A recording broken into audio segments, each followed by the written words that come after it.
Mike O'Mara, Radio Entertainment. You can listen to The Mike O'Mara Show at MikeO'MaraShow.com. Let's get started. It's The Mike O'Mara Show with Mike O'Mara, Oscar Santana, and Rob Spiewak. Now, here's Mike. Many people think I pick on Rob, which I do. I pick on Rob. But I love Rob, and I've always loved Rob, and he's like a son to me. He really is. And I give him a hard time because Rob is not burdened with the sense of the urgency of keeping this thing alive. What Rob likes to do is be funny, which he is, and contribute written content to the show, which he does very, very well. But the business issue. So I take you to Saturday midday. A text that I received from Oscar Santana, which Oscar writes to me, some great news. Yes. Rob and I had a great call yesterday evening with a potential client for the show. Right. And he goes on to detail what's happening with this person, where they're based out of, what's going to happen. It's very, getting that kind of news for this show, this little tiny engine, is really a big deal for us because it helps us out and, it prevents us from going under. Right. Which is always Mike, a fear, be honest with our listeners. When's the last time you got a text like that? It's been a long time. Years. Mm-hmm. And, we get one call. It's a big deal. We get somebody. And we have prided ourselves over the years on the Mike O'Mara Show that we really like to have our relationships with advertisers. And if you stay with us a long time, you do pretty well. It's why we have companies that have been with us. But it's still a slog. Yeah. And everybody's out there fighting that. So when I get it is a huge deal. So before Oscar arrives, I look at Rob and I said, well, congratulations on your meeting. And Rob looks at me and goes, what? I said, your meeting. And it's like, oh, Friday. Oh, okay. Oscar will tell you about that. He caught me off guard. Because you don't care. And it's not a big deal to you. It is not a big deal to you. Obviously, the enthusiasm is not shared by your cohort because it's something you do and you just check it off your list. And I thought it was a big deal. And when I come in and I congratulate, and then Oscar came in and told me all about the things that you don't know. No, he was there. I was there, and I was Rob, a part of it. This is what it comes down to. Rob, he's sweet, he's nice, but he's dumb. And when I refuse to believe that he's dumb. No, he's dumber than we think. I refuse to believe that he's dumber than we think, and I mean that in the sweet, nice, the most cuddly way possible. Okay, where let's let him continue with this point because now I'm curious. The dumb man can have that conversation and then move on with their life and forget about it. The smart man, which he did, carries that with him for the rest of his life and remembers how great a call that was. I didn't stop thinking about it all weekend after you texted me that. It was a great conversation, and there was a lot of stuff that was established. You don't care, and then no, I do care. It's great. It was awesome, but it's not anything where you thought it was a big enough deal to go, oh yeah, it was fantastic. It was more like, what meeting? It's fascinating, but that's why you are you, and you've never changed, and you never will change. It drives me insane, but you never change. So, I mean, it was just something that was really good for the business side of what we do. For this call, during the call with our contact on the phone or Zoom, I said to Rob, and the gentleman on the lines looking at both of us, I said, great job setting up this call. Great job. Best call of the week. Like I'm praising the man before, and I don't praise Rob at all, as you well know. That's right. So when he got it, he looked shocked. I'm like, man, this man thinks I hate him. I don't. I love him so much. I love Rob so much. Like a brother. I miss traveling with him. Yeah. I miss hanging out with him. Greatest guy to travel with. Every business, if they had a Rob to travel with. Yeah. We have had some of the greatest laugh it fits. Is my role is that of jester. I mean, I do other things, but if we were 400 years ago, there would be bells on my shoes. Of course, I do. You love doing the jester thing. It's not like you're for. I think of jester, I think is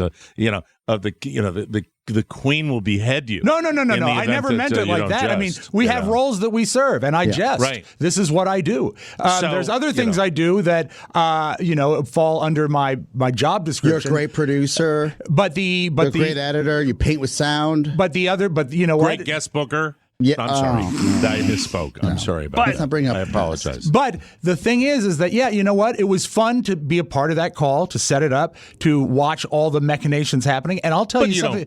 But you didn't. It's not like it's not like it lingered with you through the weekend. One of my favorite things. No, it didn't, because it was done and it was a successful call, and that's good and that's a win.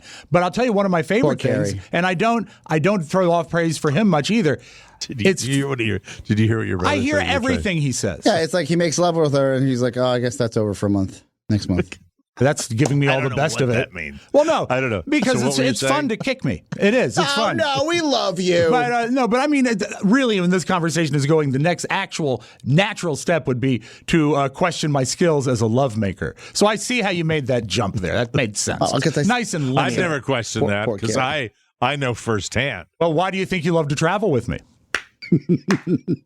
Every show needs a Rob. Yes, sorry. No, but I will tell you something, because Oscar said some nice things. I'll say this. It is fun to be in a business meeting or a call with Oscar, because he is so laser focused and so good at what he does. It's fun to watch. It's fun to watch him do that. And I'm good at it too. I'm good at it. But what did I respond here? This is exactly what I wrote. I said, "Wow, fantastic. See what happens when you keep me out of the loop?" I'm there. I was in a business. I'm there if you ever want a closer. I'm good at it. You get annoyed and you make some rash decisions. I've seen that happen before. You mean as far as like promising things that I shouldn't promise? Yes. I might do that, but I don't think I get annoyed. Do I really? Yeah, it's just I really don't get annoyed with an advertiser. You bottle your annoyance, but it's there. And I think you'd have to know someone. Really? Yeah, well, I mean, like, you can tell. Like, but Rob and I can tell. Yeah, because we've known you for a while. But like, for example, if we're on some sort of onboarding call for a client, any client, ABC, and it goes more than 15 minutes, and you hear me on the line go. It always happens when the agency representative says, "Now, does anyone have any questions?" Yeah, and you're on with 3 other disc jockeys, right? Or like a producer and goes, it's like, and anybody, because they're rookies that get on there and know that, it's nothing you can. You're always respectful. You're always respectful. Well, yes. Hopefully it will be a successful relationship. We're always excited that we can deliver, and we'll see. That's up to you people. Hopefully we'll bring you some, you'll hear some fun people, new names, and nice relationships that will benefit you. Now on to the super blah. No, not a fan. The super blah. I am. I will tell you this. There are 2 things that happened in the world of sports. Okay, leading up to the Super Bowl on another network is a golf tournament known as the Waste Management Classic in Phoenix, Arizona. It is Is it next to the Masters. By Tony Soprano? Came over to help you with your different packages. We're going to pick up your trash, or it's going to pile up in your front lawn. Your choice. The Waste Management Classic is Phoenix. One of the great things about this golf tournament is that it takes place in this very rowdy environment. They brought a limited number of fans, like they did with the Super Bowl, back, which is a positive sign that there is light at the end of the tunnel. And I love it because it's got a stadium hole on hole number 17. I've been to it. Oh, you've been? It's spectacular. They boo. They boo if a player hits a bad shot. It's something you don't see in golf. So I like that. So the first thing was Brooks Koepka, I'm too cool for school, won the tournament. So when Brooks Koepka is winning a tournament, I turn it off. I don't like him. You don't care for I don't like watching him win. There's nothing that he shows absolutely no emotion because he's too cool for school. There's no, joy. There's not. It's just him and how cool and tough a guy he is with his too tight shirt, and that's it. So I turn it off. So that's the first, and only because of that. The nice thing about that Waste Management Classic is I can avoid the insane lead up that's been around for a million years to the Super Bowl. Now, do we do this every year? This is our version of a local TV reporter standing out in front of the airport the Wednesday before Thanksgiving. Okay, we do it every year, and there are great games and there are more crappy games. This was a crappy game. It was. And I discovered something about myself. I was told by a friend of mine prior to the game that a personal story that I will not use for purposes of this discussion because I don't want violate my friend's privacy. Okay. But it was Tom Brady doing a really, really cool thing for a fan and for a family of fans. It's really over the top. And it was very, very nice. And he Shirt said, on or shirt off? So I went into the game thinking, well, you know what? I like that Tom Brady has changed his MO a little bit. And he's made some really good PR moves, done some nice things, hugging Drew Brees and going out there and throwing a pass to Drew's kid. I liked all of that. I realized as the game was going on, it doesn't take away the stink of the Patriots and how, as a non-Patriots fan, most football fans don't want to see Tom succeed. Not that it's not that I didn't want to see Tom succeed. It's that I feel the same way about Tom Brady having a great Super Bowl as Rob has about a business meeting. I'm happy for him. Oh, wow. But it doesn't really matter to me. Being in Florida, it didn't even register that. And also, isn't it? Doesn't No, really, unfortunately not. I thought it might, but there was nothing there. I'm a Giants fan. Going into it, I was not any great Brady supporter, but when I looked at after the fact, 7 rings, which is amazing. When you really think about it, Absolutely. The accomplishment in and of it is one of the greatest accomplishments in professional sports ever. Yeah. And then he is the definition of a winner. I think he's gotten too much in life, Mike. It's just too much unfair. handed to him. I need to He's know earned some of it. I need to know he's got a small ding dong or something because life isn't fair otherwise. It's too much for him. But also, you add to that he had those good PR moments leading up to the game. The past couple weeks were very wisely played. They're definitely by design, but they were wise.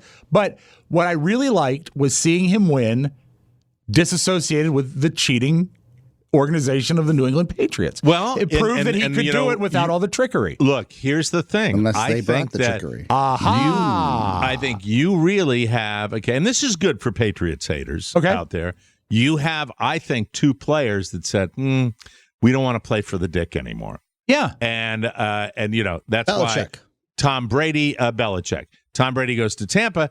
Gronk comes out of retirement. I don't want to play, but if Tom's going down there, it speaks to their relationship. And my God, the clutch level of play that we had. But getting back to the machine, that is the NFL. I am really happy the NFL did some things that it did. But at the same time, no matter what the cause, I cannot escape the feeling of the NFL with everything they do bordering on being self-congratulatory. Bordering. And well, no, in some cases the message, but it's just, here's how great we are. Here's how great we are. Here's how great we are. And it in my case, it watered down the message to a degree. And what has followed, this is just, and I'll let you have your say here, I believe, are advertisers doing exactly what the NFL does. And you just, to me, it taints it just a little bit when you say, I love our clients that do give money back to certain charitable organizations, but it just was relentless. And between the hype of the game and the advertisers that were self-congratulatory and all that, I was numb. I was a little bit numb. Go ahead, Oscar. I know you wanted to say. It's tough to for me at least to sit here and actually defend the advertisers and defend the NFL, but I'm going to, and I'll tell you why, Mike. Because we have somehow found it may be tough, but it's not unusual. It's not unusual to disagree with you. Yes, I agree. No, I'm talking about to defend like the big corporation. Big corporations. I'm a capitalist, Mike. First, I've said that. You love a multiple times winner, on the Oscar, show. and you know what? No matter what the that. final score is, the NFL is a winner. We go don't ahead, do I'm sorry. we don't do that enough on this show. And maybe that's because we're just beat down. We're daywalkers living in the world of radio and podcasting. When you actually get to perform at your highest level and complete a season, or serve your clients, or serve your customers, or serve your employees, I think the time to tell people that you're making it out on the other side, or you've done it, is this venue. Like, even for Reddit, for that Reddit commercial, the 5-second Reddit commercial that they bought, I don't know if it's the best money spent to promote a platform that almost hypothetically crashed the nation's economy, the world's economy, but they did it. Robin Hood was there too. Mm-hmm. Yeah, they did it, and it was something that you're like, okay, I get it. Now, were the commercials great? No, they were not. Like the game was not, and. But you can't control that, Mike. We can't control what the game's like. No, the game cannot. There's nothing that can be controlled in the game. So what I'm talking about, and there's nothing that will change the over-analysis of the game, right? Which they have set new. There is such an industry. I come from an era of the NFL where getting a former player in the broadcast booth was a bit of an outlier. And there might be a little guy as Pat Summerall back in the day, and Frank Gifford. That's when they were not, it was not a cottage industry. Yeah. You now have thousands of these guys that they know that the transition it's will the career track. Playing the game's only part of it.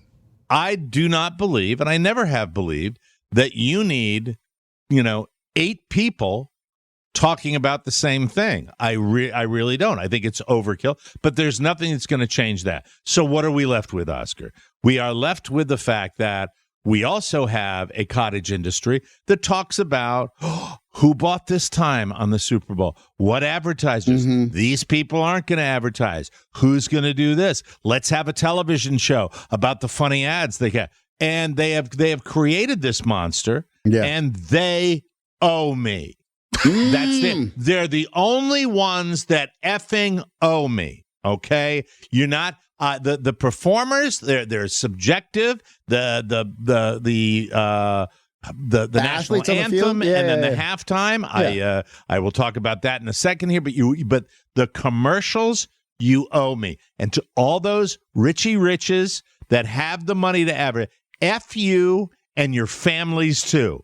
I am telling you that you screw we're not buying into it. We all watch because you told us for 20 years to watch. Right. And then you advertising agency pricks told us that you were going to do funny commercials, and then it stopped. Yep. And now it's just, how wonderful is life? This is what we do that's special. This is and you don't bring the funny. You don't bring the funny. Shoving Matthew McConaughey into a vending machine is not funny. And I like Matthew McConaughey. All right? I thought that's where you screw me. At least give me that. And when the game's a blowout, I want give me the something. First, yeah. I want the first 4 commercial breaks to be funny, funnier, funny. There was a time. I don't know how many. I think you go back maybe 7 years, right? Maybe a decade. More than that. The last time it was known, but we still because we're rubes. We're all waiting to see what commercial. We all do it. Don't do it anymore, right? Because it's irrelevant. They literally don't do it anymore. There might be a slightly funny commercial. I laughed out loud at maybe one commercial. I will, I'll share it with you. Okay. I thought the Lemons commercial was funny.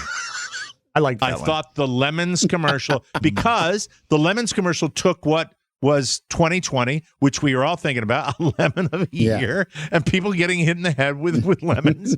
Makes me. That was. I said, why didn't we have hard, really breaking windows, the whole thing. That to me was special. Other than that, are you kidding me? Will Ferrell going to Norway? Will Ferrell and his dog lower teeth that I have to look at with his unshaven Not funny. Will Ferrell, whose really record of funny would probably approximate Jim Mora in the NFL, in my humble opinion. You'll be pleased to know. So we had a live shot for one of the national shows on ESPN early morning. So our call was at 6 a.m. And as you heard all the anchors and everybody getting ready behind the scenes, like they felt the same. I mean, I'm not going to speak for them, but the overall messaging was, man, like wish we had a better second half from the show to talk about what. So then you highlight what is apparent. A man who has left the team, came back, as we talked about earlier, and won another Super Bowl. And it's, time versus Tom, and Tom continues to win, as I said last week. Got to throw Gronk into that, too. Got to throw Rob Gronkowski in there. I mean, why catches passes, anywhere within 3 feet of him. It's like, fantastic. Why not? And one of the anchors said it best either last night or this morning, where they said, if you're looking for any type of case study in business or in sports, somebody better chronicle what happened this year at Tampa Bay, and how somebody could walk in and literally change this entire, I guess, culture of sports within a COVID pandemic born year, where you're not seeing everybody every day. And by the way, the only thing I can tell you, the respect I have for Tom Brady and his ability to win is unmatched. I just don't like the guy. I'm sorry. I wish I could, but I don't like that. But that's okay. What gets you about him? His cleft chin or his wonderful hair? What you said before. What you said, but it's just he's got it.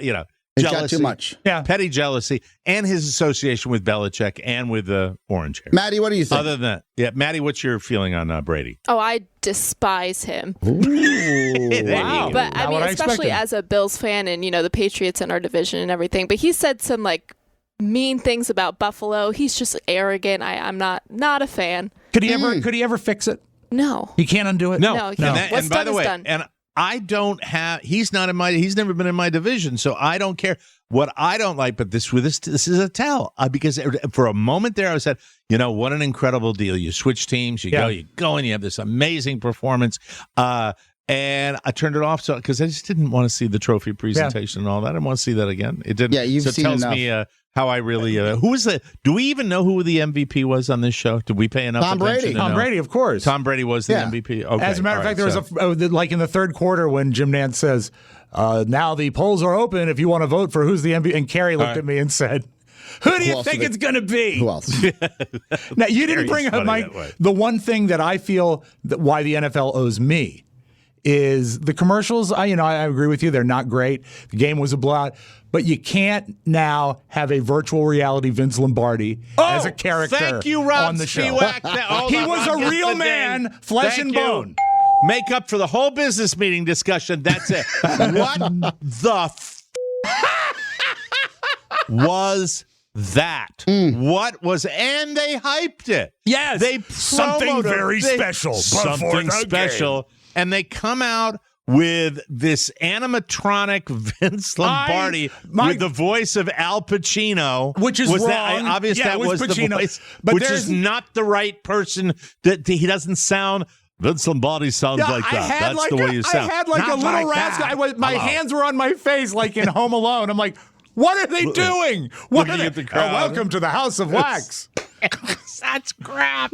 But they hyped the crap. Yes, thank you. The Vince Lombardi animatronic dummy at the beginning. By the way, it was okay when he's walking around, handing a football to little kids. But when he's in the stadium, he looks like he's a 14-foot tall Vince Lombardi, like he's going to come in and destroy Green Bay. And there was one shot originally where you see his face and you're like, wow, and he didn't move a lot, and then they had him, and then it looks like, seriously, I'm looking at a scene from Planet of the Apes. Yes, exactly. Right?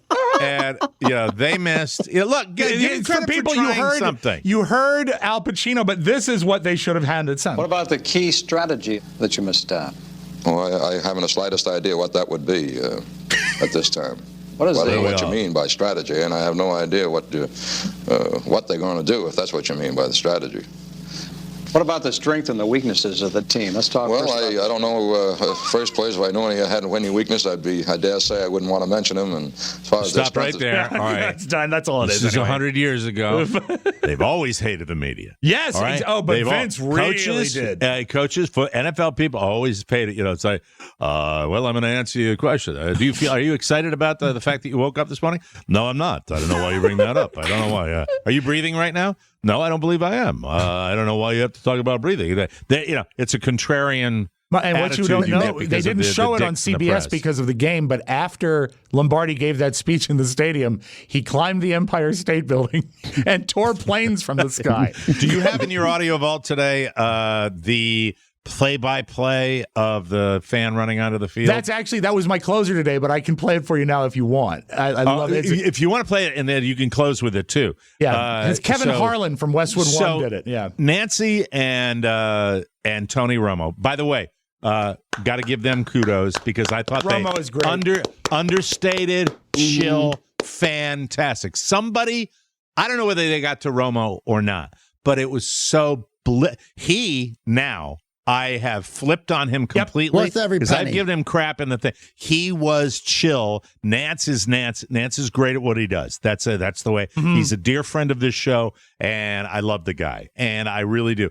And to have them do what they did on that stage, there was no hype out of Tony Romo. So when there's no Tony getting too excited, you just break it down to what he's great at. He literally calls the trends. He practically calls the plays. He's that good at it because he thinks about it all the time. So, but they handled it the way they think they're supposed to, where they make a brief mention of a fan running onto the field. I guess, was it the national play-by-play guy this that is did the, this? The Westwood One guy that carried the game was Kevin Harlan, and he's got a voice you'll recognize because he's Harlan, great at it. A legendary broadcaster, great guy. Kevin Harlan didn't get the memo that you're not supposed to glorify these guys. So late in the game, when a fan runs on the field, I don't know if you've heard this, Oscar. I have not. Kevin Harlan decided he's not going to ignore the fan. He's going to do a little play-by-play. This is funny video, funny audio. This is the way. By the way, I know we're not supposed to glorify the idiots, but this it was something to watch. It was something to watch during the game. Yeah, here we go. This is great. Let's Westwood One. Second down, 20, 5:03 to go. Someone has run on the field. Some guy with a bra. And now he's not being chased. He's running down the middle of the 40. Arms in the air in a victory salute. He's pulling down his pants. Put up your pants, my man. Pull up those pants. He's being chased to the 30. He breaks a tackle from a security guard. The 20, down the middle, the 10, the 5. He slides at the 1, and they converge on him at the goal line. Pull up your pants, take off the bra, and be a man. And the players with hands on hips at the other end of the field are looking at him and shaking their head and saying, why, oh, why is this taking place in a Super Bowl? Oh, that, my friends, is a professional play-by-play Funny. broadcaster. So good. Nice to see they still exist. That didn't hurt anybody for him to call it like that. Pull up your pants, take off the bra, and be a man. We had him a few months ago when remember when there was a cat on the field? Yeah. And he He's covered great the at cat it. as well. He was great. He's great. Yeah, fantastic. So, the hype machine that we had, and then a letdown with the game. And if you love Tom Brady, as so many people do, it was great. If you despise Tom Brady like Maddie, not great at all. Great. And I believe the other legendary quarterback, Patrick Mahomes, was kind of playing on one foot. I think he deserves a little credit for that. I thought he did a great job. His receivers his defense didn't do much for him. And was it also a reminder though for all of us and the millions of people watching, Mike, how much things have changed in 1 year? Oh, amazing. Right? Yeah. Amazing. Really. It is. And it was sobering to some extent sobering and making me crave more normalcy. Yes. And maybe also the realization that we will never be the same after this. I think we're going to have protocols. I'm probably popping into the grocery store for a good long time with a mask on. Yeah. You know what I mean? But I Why do want not? to applaud the people. Doesn't affect my life that much. I think we need to applaud the people of Tampa Bay for being responsible and orderly when they exited the stadium and did not riot in the streets maskless. because it was the Super Spreader Bowl. Yeah. It was. Did I they? mean, they're climbing. It looked like any. They're climbing phone poles. They're not wearing masks. And who saw that coming? I don't know. Yeah. I don't know. I think this that surprises me because this is a very reasonable state.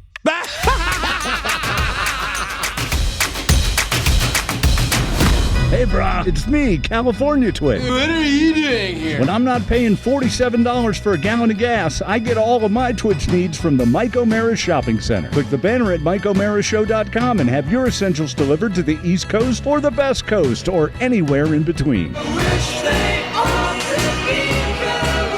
The best of O'Mara. As usual, it's Monday. We're behind, so Already. I'll just tell you to add one more malady. Then when we come back, I want to get vaccination updates from Oscar Great, Santana. great. Because I kind of follow him closely, and I've got some questions of my own for him. But I will tell you, add to the malady level here, and I think it's probably dehydration.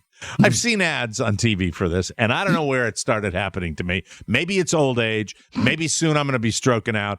I don't know, but the whole leg cramp thing. All right. Oh, nice. Oh, no. Yeah. I'm getting me the middle of the night leg cramps like you would not believe. The worst I've ever had came this weekend. I think it was Friday night or Saturday night. I don't remember which one, where I get a leg cramp in my calf and it actually moved up into my quad. And I am in agony. So over the weekend, Mrs. O'Mara and I went to the old person's drugstore and I found me some medicine. So I took a little magnesium, which they say you should take. I thought it was and then potassium that was for leg cramps. I don't know. I thought I've it was heard that, magnesium. And then I got a leg cramp.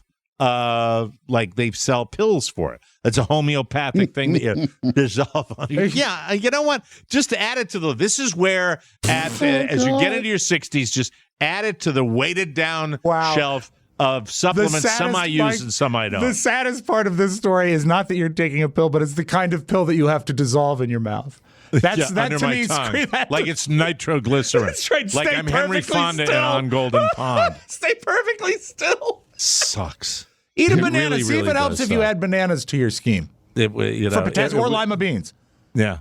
We had a babysitter on Saturday night, and we went to an outdoor place, grabbed a bite to eat, and then our fun night was going to a drugstore. I looked at my wife But you and have I to said, admit, it was "Boy." a great drugstore. By the way, I will do. Yeah, but it was not my request. It was Mrs. O'Mara. She wanted to go out and just poke around at the drugstore that I had raved so much about. That's it. Because this was the one that she dropped the kid off and waited, and I waited outside for her. So we went in there. Isn't this great? And they do, by the way, have an amazing supply of canes. Like canes as far as the eye can see. Mike, it says here that abnormal blood levels of electrolytes, it's what plants crave, such as calcium, magnesium, and potassium, can develop muscle cramps. So it's both potassium and magnesium that you need to watch out for. Yeah. All right. Well, maybe then I'll Are Gatorade. you eat drinking bananas. enough water, liquid IV, whatever you I got don't know around if the I house? am. I don't know if I'm doing that, and I Are probably you talking should. a lot lately? Because even talking will dehydrate you after a while. Well, I talk all the time, Oscar. Not when I'm just. No, actually, when I'm not on this show, I don't say two words to anybody. Well, you got to rest the instrument. No, when I'm off this show. When I'm off this show, I'm pretty much like Marshawn Lynch. All right, that's it. By the way, I watched That's like a funny commercial. I watched an incredible hybrid of his. Well, his commercial's funny. Yeah. I watched his press conferences over the years. And there's sometimes Marshawn, how do you feel about the game? Yep. How do you feel about Are you feel healthy? Yep. What are you doing? What do you think your strategies for next week? Yep. Like that. It was great. During the day, though, at the house, Mike, when the show is over, don't you mostly wear a bathrobe with a warm towel around your neck? And when someone talks to you, simply raise your hand. Yeah, and a cigarette in a lighter, a cigarette holder that's unlit. Resting. So if anybody comes to the, if somebody comes to the door, I'm just like, hello, just leave it outside. Just go ahead and leave it outside. My doctor says please voice don't rest. commit. Rest the instrument. There you go. Please leave it outside. Now, we do a lot of yelling in the O'Mara household. So add it to the list.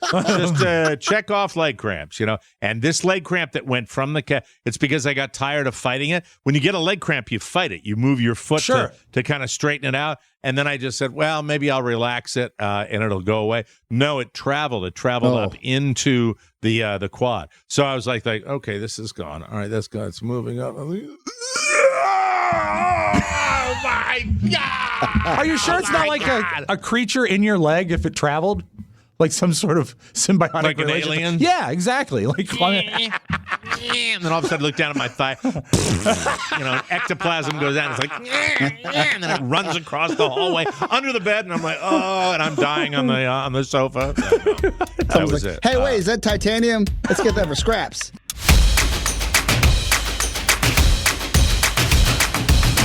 Hey kids, where do you want to go for dinner? Now Jim Amato is gonna sell a veggie burger. Amato burgers. I love beef, but I'll take this. You'll not believe the incredible Michael Mara burger. This Amato veggie burger is fantastic. Oh, God, these are good. Welcome to Amato's, Pittsburgh's favorite burger. It says 100% guaranteed, you moron. At Amato's, we pack our burgers with top quality cuts of beef and prepare everything with tender love and care. Did they teach you that here, Brad? If you're hungry for laughs, why not try the Mike O'Mara Bonus Show? Supersize the fun with a yearly subscription at MikeO'MaraShow.com. Yeah, don't just stare at it, eat it. The best of O'Mara. Before we get to Oscar and the vaccine, I will just add one thing. Okay. So I'm walking with the three amigos, my son, my wife, and me, in Target Sunday morning. Is your son an enthusiastic shopper? Does he like going to stores? The reason for the trip to the store was Michael was so helpful over the weekend. We promised him that he'd be able to get a new Lego gun. Oh, cool. I'm sorry, a new Nerf gun. A new Nerf gun, yeah. which he did. So that was the purpose of the trip. And then what the hell else were we getting in there? We get this special bread that we like so bad. Mm-hmm. And that was it. Other than that, we're going to be out there. So we got the shopping cart with Michael's toys. We've already picked those up. I'm walking across, and I stumble to the point where I almost fall forward. Oh. And, Carla turns around, very sympathetic, and says, what's the deal with you? And I get, it was a stumble where it's just like, wow, what the hell was that? Yeah. Then So you were surprised as well. I was. We talked another 50 yards. It happens again.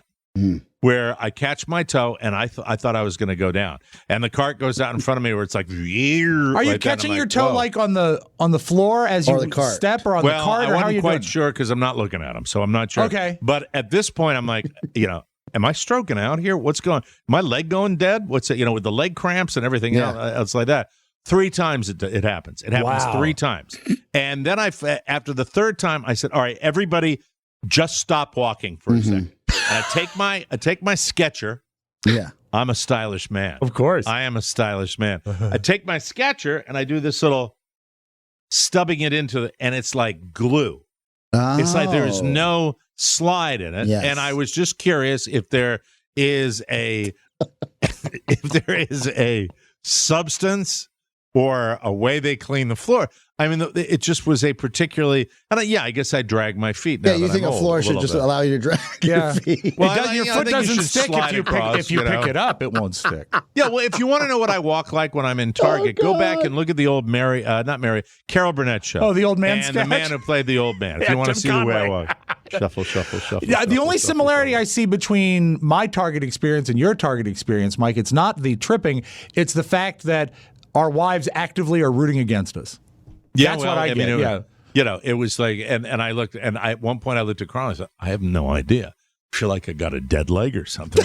No, it was the floor, and I just need to look. Walking is okay. I walk all the time. I know what's happening. You're doing and look, skinny men do this as well, but it's a lazy man lean on the cart, walk. Like let the cart be essentially what I'm envisioning, Mike. Have you ever seen at an ice skating rink? Have you ever seen people that put that fold their arms on the cart, stick their ass up in the air, and just slide? Ever see at an ice skating rink where they give a toddler like a 5-gallon bucket to lean on while they skate? That's what's going on there. You're using it for support and aid. And it made me really think about my walking, which is bad. Thank God the cart was there. 3 times you would have bloodied your nose. That cart is the only thing that saved you. Boom, boom. All right. On a health-related note, you were hovering around your local CVS. Yeah. Shot. Any progress on that front? Well, hey, look, by the way, down here in Cocoonville, got a lot of people that are talking about where they got it and they're getting it. I don't know where we stand. I haven't done a deep dive on it in a while. I'm hoping maybe they're making progress. My mom got her second Pfizer dose and had about a bad 15, 18 hours, and she feels great now. So Good. great. So it's good. Good. I guess the crux for you, Mike, is maybe less hunting for artisanal bread at Target and more hunting for vaccines for you. They can't do it down here. It's impossible. And it wasn't artisanal bread. What he buys, Oscar, is a 6-foot subloaf. So you can lean on it? Yeah. Well, you need a card for that. Not like Paulie Christine's Super Bowl food. We'll talk about that maybe tomorrow. It's 65 and over down here. Yeah. So, but are you ready to pounce once they give you the green light? Probably not. I think are my you ready to trip? I think my ready to pounce would the first thing to do would be to perhaps have a conversation with my physician and ask if I can move up in the line because of my leg cramps. I'm getting blood clots. Doctor, I have a blood clots. have a thing for tripping. Right. Why don't we go through the list right now? Ask me what areas of my body have been operated on. All right. Like, let's do surgery roundup. What areas of your body have been operated on? Right shoulder. Okay. Left shoulder. Left knee. Right knee. Back. Right hip. Left hip. No heart surgery. No gut surgery. That's it. All orthopedic. Well, Mike, I will say this: you're symmetrical. Thank you. That's Thank good. you very much. Yeah. And I have artificial things in my body. Got an MRI last week. I'm proud of them. What were the shoulders about? I don't remember. We didn't know each other that early. Had two bad shoulders. From playing a little high school hockey. That's it. That's all I had, and had them cleaned up a little bit. Had them scoped. I've got terrible joints. Terrible joints. Look at these hands. Useless. Are they not useless, Mike? This is, really, I thank God for the internet where you can use your fingers to click. As far as the vaccine is concerned, the cat's out of the bag with wait to see if you have any leftovers at any Giant or. So they're stacked up when you go over. Right, when I continue to go because on the off chance that people are just going to be weighing and say, I'm not dealing with this anymore. And DC's doing this bit where they'll send you what it seems to be like a daily text on the update, and you're hoping that's when they tell you that you're ready to rock, right? Yeah, I get the same thing from Loudoun County occasionally. About every it's the same 3 days. information. And I get it. Maybe you missed a text, but I didn't miss 12 texts. No. And then I start reading it. I'm like, this is the same copy and paste. And as they should, they are highlighting certain zip codes, which is not my zip code, which I understand. It's fine. But 20007 not in the list? Not on the list. Not on the list. For me, what I'm really concerned about is my dad, because he's got the first dose in from the Moderna vaccine, is my mom. And I feel like, because I saw them yesterday, we'll get to this a little later, but I feel like my mom is holding against my dad that he's 80 and he has the vaccine.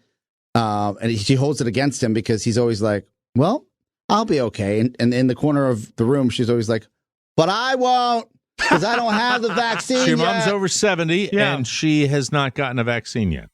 She has not got. She's waiting for Montgomery County to open up the floodgates, so they haven't yet. Wow, see, that's not cool. No, that's not cool at all. Not cool. With that, and you're still not. So you're no longer going to the drugstore to just linger at the end of the day. I went on Friday, and I don't make it. I'm not embarrassed by it. I had to fill a script anyways. I just went right before closing. Is that why you were wearing the old age makeup? But there's a lot of shaming going around saying, how dare you get this vaccine? If you waited and it's just surplus, I'm not going to shame you.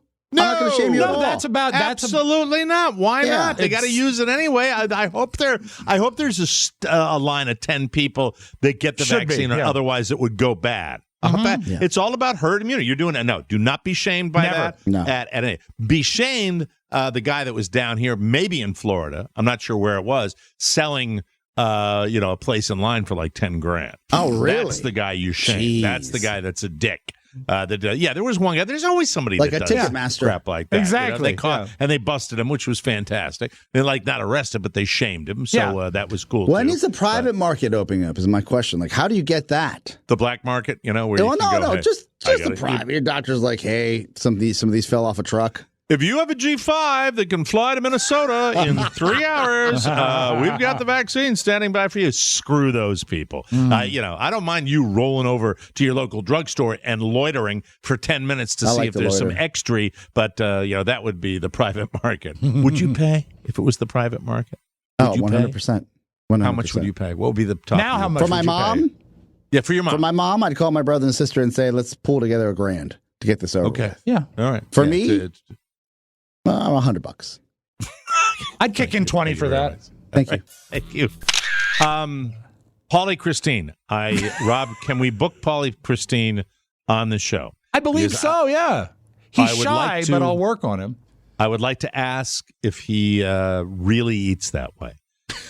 Because I'm curious. I'm with you. Because if he eats that way, I want to know how he does it. I know he's big. He's a big man. Yeah. But at the same time, recently he's posted a lot of food, and I love it when he does that. It's his wheelhouse. He's really good at it, and he's good at sharing, and he's good at social media because everybody knows who he is, and everybody sees his stuff. His Super Bowl presentation of the stuff, they printed out a menu. I need to have some questions answered. I love that he prints out a menu. It's like you're eating at a buffet at a brunch. I mean, he's got the stuff labeled. There was one amazing post last week, I think after that Northeast blizzard, where he said, after I finished shoveling snow, my wife made Caesar salad, tomato soup, and pork chops. Now, the last time we talked to him about it, he talked about the fact that his wife is a phenomenal cook. Yeah. That she is the catalyst for all this. But I will tell you, when I look at his posts, I believe that he's doing some sort of thing with family members, or that menu would have to. Yeah, it would almost have to be. Involve guests. You know what I mean? I would think. But I don't know. For his super spreader party? Yeah. The Pauly Christine super spreader party? I mean, maybe he's got a big family that they have their own little pod together. Maybe. Yeah, I know he has an Aunt Mary. I remember her. She makes the gravy. Aunt Mary, I like that you guys watch his food catalog. Like for me, when I see the food, Jesus, there's more. I haven't checked it in 24. There's more. Dip the dessert page. Oh, I didn't see desserts. All right, go ahead, Oscar. I'm sorry, I didn't mean it. The food posts don't do what it does for me, for you, and it's not because I don't like food. It just seems like, oh, here we go again. It's what he does. It's his shtick, yeah. I'd rather see the food from your all-inclusive resort, because that's what I could I could relate to, because I've been to an all-inclusive resort and the food usually is garbage, but he somehow finds the food that looks good. Oh, Mike, cinnamon rolls. Like homemade cinnamon rolls with a cake. Yes. You can eat. It's really incredible. A funfetti cake. I'm trying to get the. All right, let me see if he's got the menu, because he posts the menu here. It looks like pigs in a blanket. Yeah. Looks like a big stuffed bread with cheese dripping out of it. That sounds with good. It's really. It looks. Those are barbecued ribs, pigs in a blanket. Well, there's a list from, this is dated one day ago, when they went to Nicholas Barrel and Roost, and this is what lunch they had. This is what they ordered at the restaurant. Yes. This was Aunt Mary and mother-in-law Louise. They had salmon toast, strawberry compote, egg avocado, crab Waldorf, French toast and bourbon maple syrup, short rib hamburger, Gruyere mac and cheese, and chicken salad.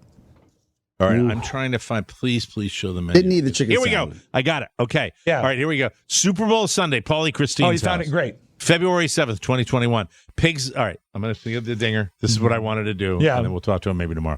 Pigs in a blanket, fried ravioli, loaded potato skins, assorted sushi rolls, tuna, salmon, eel, avocado, spider. Is that a spider roll? Spider roll. Is that what they call it? I guess, yeah. All right. Loaded nachos with beef, jalapeno, salsa, lettuce, tomatoes, lettuce. English muffin pizzas, tuna tartare with avocado, pretzel bites with dipping sauce, buffalo chicken crescent roll ring, cheese sticks with bacon and dip. Now, the main course is kind of chill. Yeah. Assorted cold cut platter, pasta salad, southern fried chicken, and roast pork fried rice. All right. Oh, you I'm left, giving the man a standing Mike, ovation. you missed two I tell you. things. Fluffy What's that? Ruffs and bon. Bon, bon, bon, bon. The food has been incredible. That's all. That's fantastic, delicious. So, and Tom Brady went, delicious. Paulie, please come on the show. Yes. We'd love to talk about everything you have. Hey, I maintained my time. I got caught up. Yes, sirree. Attaboy. I'm happy. I'd like if you're in a restaurant and you're sitting down, you said, I'd like pigs in a blanket, some sushi rolls, and give me some of the loaded potato skins. Could I also have a platter of cold cuts and just a little fried ravioli and southern fried chicken along with some roast pork fried rice? Yes. I am never, ever full physically. On the way home, you had Chinese. We'll take a break. Come right back.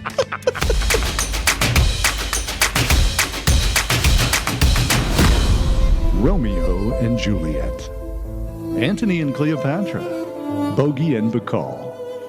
Add to that list another one of the world's greatest love stories, Mike and Carla O'Mara.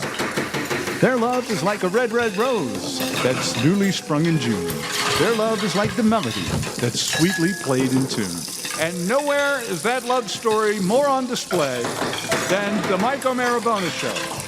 Yes, fall in love with love again and again with a Mike O'Mara Bonus Show subscription. Lovingly tap the banner at MikeO'MaraShow.com and order the TMOS Bonus Show today. You'll love it, just like Carla loves Mike. The best of O'Mara. Will you entertain a sleep question? Yes. When you got your CPAP machine, you had Yes. your sleep study, then you had a follow-up. Right. How many follow-ups before you actually got your machine and your mask? Oh, boy. Let me see. I did it differently. I had a pal. I had a connection. I had a hookup. He knew a guy. You got I on knew a guy that knew a guy. How do you know a CPAP guy? That's not a I guy knew a people C- usually know. His name is Guy Listen- CPAP. An anonymous listener to the show. A guy's probably listening right now, and I want to give him a big Do you hug remember and his a name? kiss. You don't remember his name. I totally know his name. What's I his know name? Where, I know where he lives. What's I'm his not first telling name? you his name. I'm not His telling first you his name. first name. Everybody I'm has not a telling first you. name. I'm not telling you. I'm not telling you. I'm not telling You don't his remember first his name. name. I know his first I name. do. It's Ronique. Ronique in Vegas? You went all the way out to Vegas to get your CPAP machine? I say it because it's Ronique's birthday. It was I will only a hold joke. up. This man has been to my home 4 times. Oh. Oh. Does he own a bar in Manassas? No, I'm talking about my hookup. I'm talking about my You guy. still don't remember his first name? He's been to your house Yes, 4 I do. times? I know his. Well, I just know his tell first us. name. We can bleep it out. I can't because he had asked at the time Oh, for really? anonymity I see. because Witness of the protection fact program. that what's that? Witness protection program. It's the witness protection program, and he's not in the area anymore. Oh. Did he Oh. make a That's another CPAP thing. joke? Did he say? I happen to know that about him too. Oh, So wow. there. He made his Weird. CPAP joke, Oscar. He said, never breathe a word of this. Why are you asking? Are you not getting your machine quick enough? I don't know. I have a follow-up today following my second study. I think I get my mask today, and I'm a little jacked. Are you get? But it's just not your mask. Are you getting the whole machine? Well, yeah, I mean, I would get everything. It looks kind Okay. of like an Oric vacuum, Mike. There's a handle and a hose and everything. And I will tell you this: it requires and they probably said this to you already. Mm-hmm. It requires a little getting used to. yes. You have to kind of acclimate to it. I remember the first time I put it on and I pressed the little button and the air comes in and it's like. It was like. I can't breathe. Were you bothered by the fact that even if you like stop breathing, not hold your breath like when you're going underwater, but if you just stop breathing, you can feel a breeze coming out of your mouth? Yeah. It's Yes. very odd. It's It's almost really, like It's like G forces. but I'm excited. I bought 3 gallons of distilled water yesterday, so Right. I'm ready to go. My fingers are crossed that the strange visitor from the east is going to issue me my machine today. So you're going to sleep with it tonight, maybe? Hopefully, right? yeah. And without I- the wires, it could be great. I will note that. I will make a note of that because I'm very curious to see how you do your first night with it. Because in my case, it was very soon thereafter that I had like an amazing night's sleep. I just came off a phenomenal night's sleep. I hate to mention the client again, but it is the wonderful Sleep Number bed. But I also that machine that I have helps me out, and I would venture to say that I've become a little bit addicted to it. I truly like it. Oscar's always over there. Don't you guys realize that if you just took care of yourselves, you wouldn't have to do any of Oscar, this? just so you think, we do listen to you. The name of the most current Cake and Cookies episode is Too Fat to Sleep. So I want you to know that we do listen. okay. And I was given a piece of advice from another user, a friend of mine, that I'd like to pass along to you, Mike. When you're wearing your CPAP machine, Mike, don't let anyone fart near the intake. The one thing you will find, Rob, if you That must taste horrible. oh god, I'll let you know. the worst. The dog, get away from there. Well, my intake's always over on my vanity. It's always on my vanity. Oh, my, your beautiful vanity. yeah. You're a slave to it. my nightstand. I mean, I call it. No, It's you not call a it vanity. Stop lying. It's a nightstand. Is that where you ass. keep your makeup? Okay. Your big curved mirror and your powder Do you puff? brush your hair there before you go to bed? 100 Only- strokes. with my silver Yeah. with my silver brush. Yeah. Now you have the large mirror that's mounted, but also a hand mirror as well, Yes. right? Yeah, So you can see the absolutely. back of your beautiful head. And of course, Mirror, right now mirror on the wall. Who's the I'm best carrying mimic my- of them all? I'm carrying my compact. Of course. So I'll be right out, Carla. My nose is a little shiny. I'll be at the vanity. I have to go powder my nose. I'll be sitting at the vanity, and it's pink. Of course it is. It's pink, and it's got actually the big mirror in the middle, but then the folding in mirrors on the Oh, side. that so way you you get can angles. see. Yeah, you can see all sides of your beautiful face. Yeah, it's where I put my makeup on, brush my hair, and play with my dolls. That's what happens with it. Mike's I'm very- American Girl dolls. Only the best for Mike. I'm very, very curious as to how you're going to do with that. I'd like to really find out. The one thing I will warn you: when you get the machine, and if you turn, do you sleep on your back side or stomach? I sleep primarily on my left side, Left side. Okay, Yeah. that means facing my vanity, so I should be fine. Are you facing the wall, or are you facing your wife? I'm always the wall. Oh, the wall? Because if you turn, I've had this happen with Carla. If you turn on your side and I switch. I go from one. I sleep on my side, and I'll sleep sometimes on my right, sometimes on my left. I'm all right. I'm all right. I'm right. If you face your wife, we have this problem because it blows the wind into your lungs, And she wakes up screaming. Terrified. It will blow it out of the top of the mask. Right. So you've got a steady stream of air, and if you point to her, she's getting a concentrated breeze, which is not going to be good for her to sleep with. What I do is I sleep either on my back or my left side, facing away from Carrie, and probably facing where the CPAP machine will be. So I've actually been preparing for this, Mike, for 43 years. You no longer sleep at the foot of the bed, do you? No, curled. Curled at my wife's feet. Sleeping curled up at the foot of the bed. Yes, And Rob has a doggy bed from Costco. I occasionally scratch my ear, but I use my foot to do it. So I hope I don't knock the mask off. I tell you what, Mike, if I am issued the mask, I will know before close of business today. I will text you, and perhaps tomorrow we can compare our headgear. Very exciting. Would you like that? Yeah, we'll start the show. If you have it, bring it in, and I'll start the show with it. We can both start the show with our masks tomorrow. I'd like that. It'll make the mailbag very interesting. Something for people to tune in for. Super duper. If people are wondering what I'm thinking right now, okay, thanks for bringing that up, Oscar. yeah, my mindset is that I work with two cautionary tales. That's all. That's all I got. That's too goddamn funny. And one a-hole. So, do you guys care about Craig Ferguson? Have we covered that pretty much? I feel or- bad for him. I still feel for him. I don't think it was his choice. I think that I think you hit the nail on the head, and Rob as well, when you said that the odds of him just either leaving or getting pushed out were high, simply because they are trying to do everything to get more young and more hip. But I read on Facebook somewhere last night his contract gave him right of first refusal for Letterman's show. That was written into his contract. That happened with Conan as well. He gets paid out. He gets so paid it's a- out like it's a $9 million. payout? Up All to right. $9 million. Well, He then gets paid regardless. I'm sure he'll be fine, as will the robot. The thing about Craig Ferguson, though, is you're banished when you're in that time slot, and I don't think a lot of America knew how good he was. And the thing that's ignored about Craig Ferguson is just how incredible an interviewer he was. Fearless. I watched Craig Ferguson do an interview.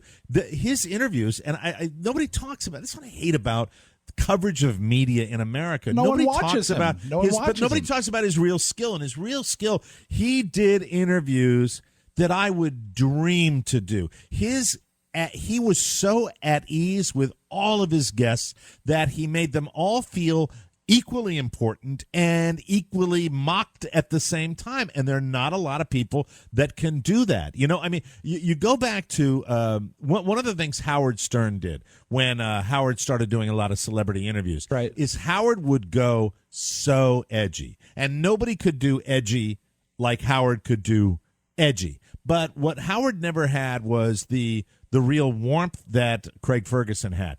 Craig Ferguson could go really edgy too, but he did it in such a playful way. I just never saw anybody like him, and I'm not diminishing what Howard did, because Howard's interviews were, Howard changed the landscape and was fearless in the area of celebrity interviews, and nobody did it. I always said that. I've never said it publicly, actually, about Howard Stern. Nobody did celebrity interviews as fearlessly as Howard did it, and I thought Craig Ferguson balanced the two, and nobody did interviews on TV that he did. I think also, as great of an interviewer as he was, keep in mind he was always doing it with the stars that weren't on the Tonight Show and they weren't on Letterman. He was getting, as a rule, second-tier stars, and he made you care about what they had to say, and that speaks well of the interviewer. But also, he was a brilliant monologist, and he would come out and talk in a way that no one had, maybe since, like, Jack Parr, and he was just so comfortable on screen. I was going to save this for the vault, but I'd like to play it now.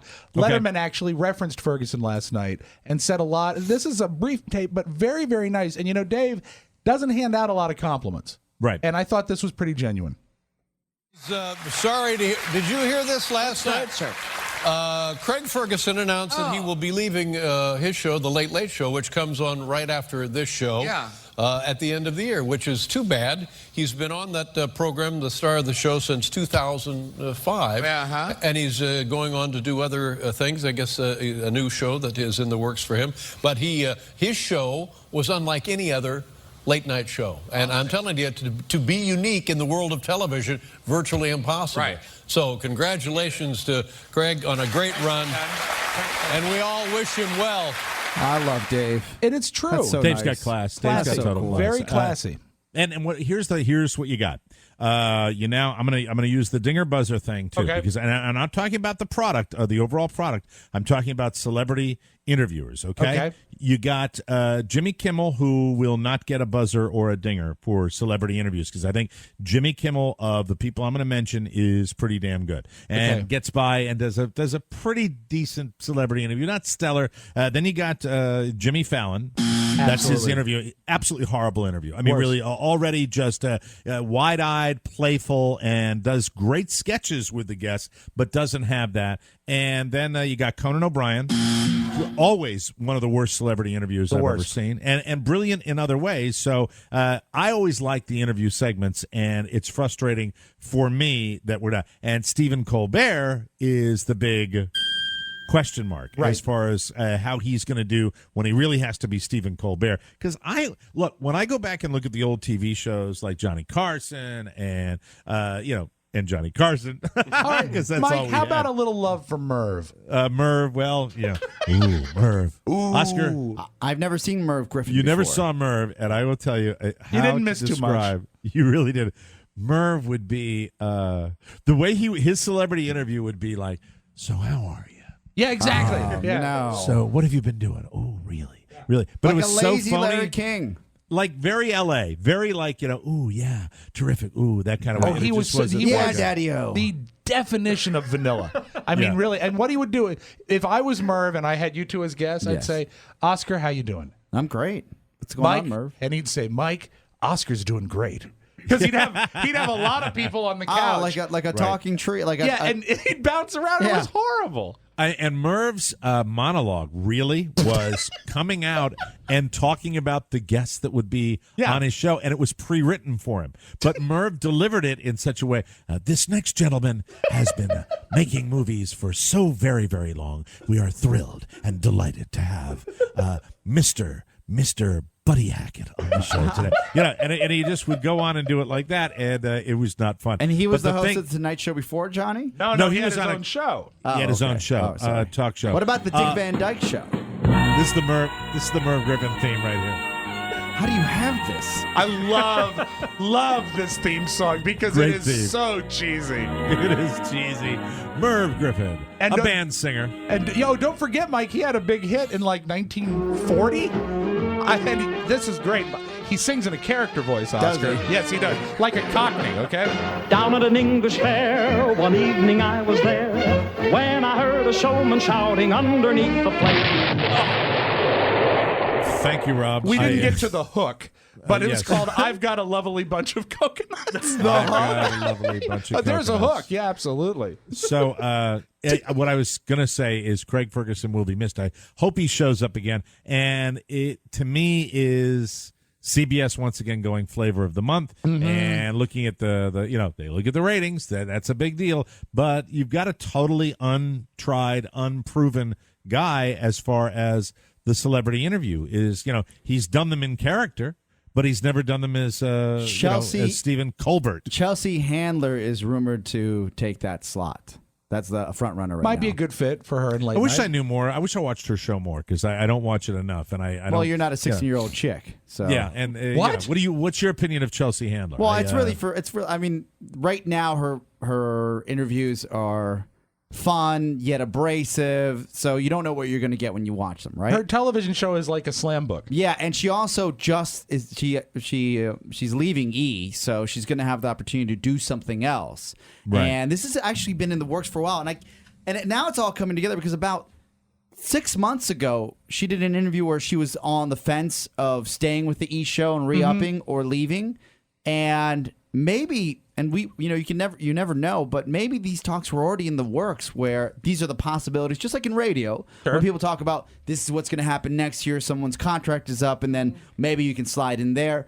A step up from the E television show, which had great ratings for you, that's why they wanted to re-up it, would be that slot. It would be Craig Ferguson's late night slot. Because you're not just on cable, you're on network television, and some more eyeballs can see you. Yeah, and Chelsea, she's very brave. She did a lot of stuff on E that you wouldn't think a star of her magnitude would do.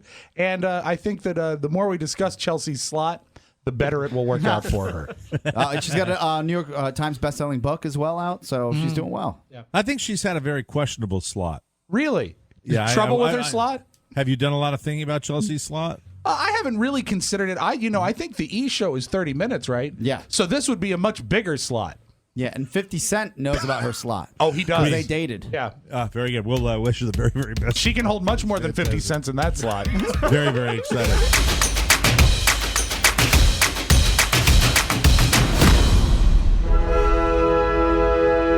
Hello, parishioners. It's me, Uncle Baby Billy Freeman. I want to thank all of you that have supported me by purchasing my Baby Billy's Health Elixir. Blessings to all of you. But I've recently discovered something that's even more potent, and it's my God-given duty to tell you about it. It's the Michael Mara Show on TikTok. Beautiful, funny, spiritually uplifting, bite-sized clips of your favorite podcast. Perfect for yourself and for sharing with the congregation of your life. It's based on ancient scriptures and heals colds, flus, straps, even COVIDs. Just search TikTok for Michael Mara Show and follow us. Heal the spirit to heal the body. Michael Mara Show on TikTok. It's your salvation. Or my name isn't Walton Goggins. Baby Billy Freeman. Amen. The best of O'Mara. Yesterday on the show, we were listening to a tape of a Hooters waitress that was talking about protocols that they have in place for Hooters restaurants when a couple comes in. And one of them was, and I remembered this for say, just stuck with me. Yeah, me too. That you always address the woman first when she comes into Hooters. You give them a compliment. It's just like there's a playbook. Yeah. It's a little sexist, but it's funny. And then you only make eye contact with the man at the table when you are taking his order. And then that's it. Which is pretty funny. And then Oscar throws this in right at the end of the discussion yesterday that when he was a boy, he went to birthday parties at Hooters. What age boy were you when you went to... I actually, this stayed with me for the majority of yesterday, so much so that I called my mom and I said, hey, is it just me or did our tios and tias have a lot of kids' birthday parties at Hooters? And she said, "Oh yeah, tus tios le encantan a Hooters," and so your Hooters. Your uncles love Hooters, like literally and figuratively. I love when we have bilingual story hour. And we're we're passionate people, and I imagine the chauvinism hadn't left as we were all FOB, and my uncles were at least, and So I looked up the year. It's 1987. Creepshow 2 came out. Not a movie for kids. No. But we all went to the movies and watched Creepshow 2, which, by the way, had nudity. I remember because my tia covered my eyes when the boobies came out. And so 87, how old are you? I'm at 87. I'm like 9 years old, right? Oh my God.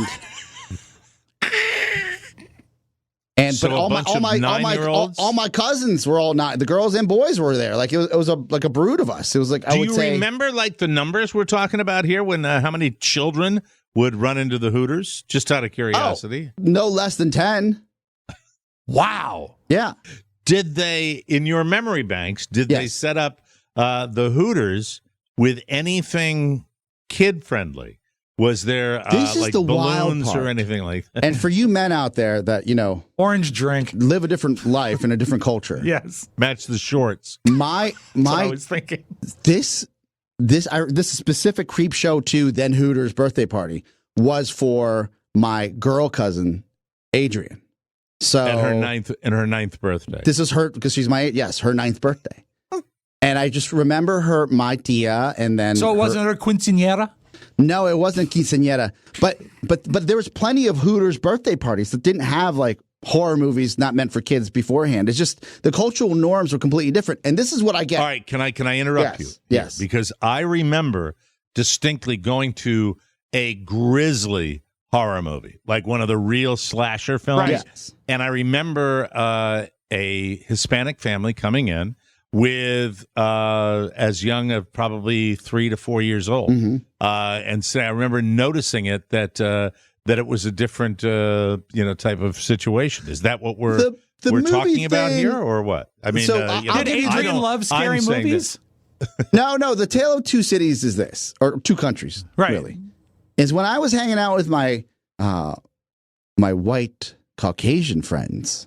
Right. We could never even watch a rated R movie.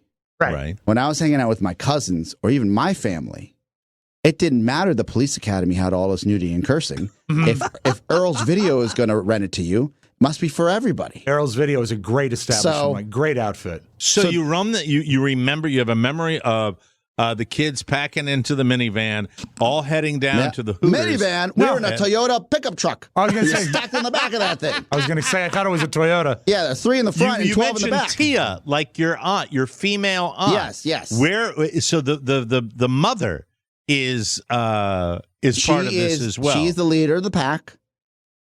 Where's the dad? We met him all at Hooters afterwards. Like we would go and meet him up there. They didn't come to the movies. They were at Hooters. They didn't want to see Creepshow. Like they were 2 pictures in. The women would take us to the actual event, and then we'd meet the men at Hooters. Maybe that was the whole plan for them. But like, hey, just meet us at Hooters after being the guys. We have already secured 2 8-tops.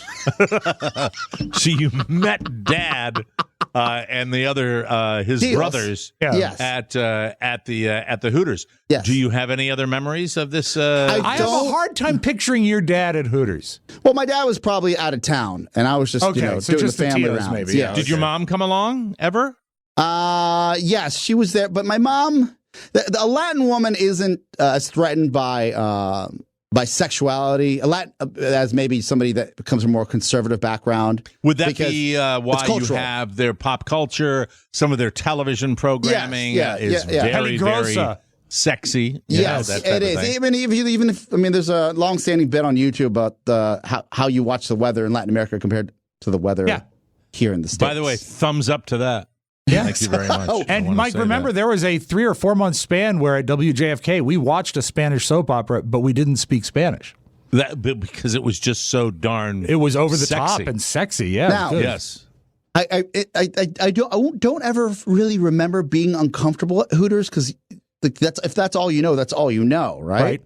It just was festive and the girls were super nice to us. Sure. And my older cousins were like super happy that we were going there. But imagine what should happen at a Chuck E. Cheese or a Farrell's happening or in a space where all you see is short shorts and boobs, which is fine if you don't know any better. But looking back at my childhood, I mean, that had to like wired my some chips were moved around, right? It may have. It's been a while since I've been. They do have balloons there, don't they? white and orange balloons.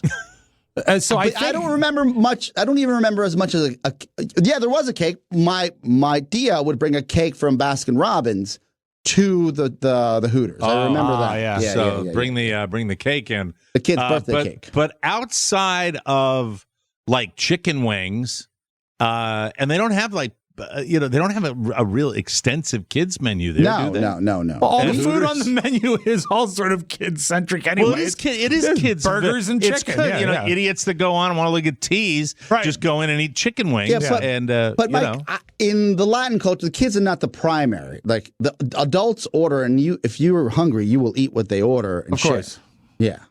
So in a Latin family like yours, you would go into a restaurant and you would say, Jimmy, what do you want? What do you want? You wouldn't get. They'd order for you. Is that the way it would go if you went to a restaurant? Yeah. You're not. There's no. Maybe this is why I'm. You have no rights. I eat like a toddler now, Mike, because this is not what I had as a child. What I had as a child was, you better eat this. It's called come callado. You know what come callado is? What's come callado? Shut up and eat. Shut up and eat. That's it. I get it. I understand that. So it's but I mean, how many people haven't we all been with maybe another couple, or you've seen some other families with kids where it's like, Johnny, let me see, we have this, Johnny, this, and then Johnny, and then they sit there waiting for the adults to be able to order while little Johnny noodles through whether he wants to get the hot dog or the effing mac and cheese. Exactly. That gets frustrating to me. With you're telling me that in certain cultures it's a different deal. Didn't have those rights, didn't look at a menu. Just food showed up. Didn't look at a menu. But to be fair, also he with couldn't. a group, He couldn't. Yeah. He didn't know how to read English. Were you aware of the? Would you acknowledge and enjoy? That's disgusting. I don't know if I should do this. What's this? I mean, were you aware of the babes walking No, around? I didn't. I just thought they were super friendly at that age. At 9. You're 9. You're 9. It's not that big a deal unless you're overdeveloped. Looking back at it, if you're looking back at it, like Matt that was Bloom weird too. That's really weird. No, it's just I'm thinking that I'm sure there are kids. Mike O'Mara. I'm sure there are 9 or 10 year olds who are going to go boobies or something like that. Maybe it's Mike O'Mara, the overdeveloped 9-year-old. Yeah, I was 7 and ahead of your time. Maybe that's right. I don't know what I'm saying. It's so the concept is so out there to me. It is. That I just you have a son. When do you think that's going to click for him? Well, no, I mean, I don't know. I think probably 13, 14, something like that. Yeah. That's when it becomes, and then, what they don't realize, you don't realize when you're 13, 14, is this is the driving factor. This will drive you for the rest of your natural life. You will make at least a half dozen bad decisions based on what you're feeling right now. What you're feeling right now. The thing is, though, I would imagine if I'm sitting there having a beer and a whole family with 11 9-year-olds comes in, I'd probably roll my eyes at the fact that this is going on. I'm Latin, and when I'm at a rated R movie like Get Out or something, and I see a rack of my people and their kids roll through, even if they're quiet, I'm like, that's not the right parenting we're looking out for on a Friday night. Like this is going to terrorize these kids. Yeah, I mean, it really. There was one. I forgot what the movie was. It was bad. The movie was really like scary, violent for me. And I remember, my God, there's a child in back of me, and the child didn't seem all that fit. But I think I mean, there can also be. It doesn't have to be you shelter them too much. Violence. As well. There can be really awkward moments that are by mistake. I think I was 15 when the movie The Doors came out. And being a music fan and being raised in a musical family by my mother, she said, we should go see this. And what I didn't realize is that one of the major plot points was going to involve a BJ. And that's not okay to see in a movie theater with your mother. But we weren't expecting it. So maybe sometimes there is a little bit of, misinformation that fuels the bad air. Creepshow almost sounds like it could be fun, right? If it's the number one movie in America. There's so much violence to that. There's like a hitchhiker killed and just stalks them. That seared into my mind. Like that wasn't something I was expecting. We've made bad decisions. I remember taking my ex-wife to the movies with my mom, my dear, even at that time, elderly mother, and going into the theater and selecting Falling Down with Michael Douglas, where he goes off the deep end. I just want breakfast. It was and then going into that store where the military surplus store. Yeah. Mm-hmm. Oh my God, they use this stuff. It was. Oh my God, I was so embarrassed for that. But I think we also keep our parents in a sort of a golden light, and we don't. For example, my mom and her sister went and saw Once Upon a Time in Hollywood. And I really had a hard time picturing my mother. Well, at they that can movie. go by themselves. It's if you're sitting but if next you're to them. with them, it's weird. Right. It's very weird. When you're sitting next to your mom and the guy's talking about, hey, you'll go to prison, you're going to get up to, that gets a little up. Yeah, I agree. Culturally, though, this all goes back to culture. I never thought twice about it until you have these. I remember my father used to take me to, the Bally's Total Fitness. And he would take me not as a son, but as like his gym partner. And I'm like, so he was working out. He wasn't just like watching people. He was working out, and he's like, I got my little gym bag. We're going to the locker room. All I see is ding dongs everywhere, walking around. Like, you just don't walk a 7-year-old into that realm of like just strangeness, especially right? a short 7-year-old. Yeah, but sometimes I'm at eye level the whole time. No, that holds true for adults too. Yep. If you're uncomfortable with that, and there are guys that spend a lot of time. Professional but my dad athletes would are the leave. exception. He would leave the locker room while I'm still getting dressed because he had to get his sets in. You know what I mean? I know. So then I'm walking out. I'm looking for my dad in his big gym, and I'm like, oh, I think that's my dad over. So I go over to my little shorts and my socks all the way to my knees. I'm like, what should I do, Dad? He goes, and he'd point at me like, ahí, en esa máquina. And so he'd be like, there, that machine. So then I'd go and like hit the buttons, and I could barely hit the buttons, and I'd walk or try to run on there. I didn't know what I was doing. Yeah. What buttons are you talking about? On the treadmill. He would take you to the gym He wouldn't teach me how to use the machines. He just felt like he was spending time with me by getting his workout in, and then I'd just mill around the gym. And they're like, I guess there's a lost kid around here. He is. Father of the year, but we're not going to talk about his will today. No, not today. Not today. Yeah. And by the way, I should add one thing. Once my mom, when we took her to that horrible movie, Falling Down, a great movie, great film, but a super hyper violent movie with a lot of bad language. It was out of her mind by the time we got done with lunch at Hooters. That was it. Want more? Make sure you check out The Mike O'Mara Bonus Show. Get it at MikeO'MaraShow.com. Mike O'Mara, Radio Entertainment.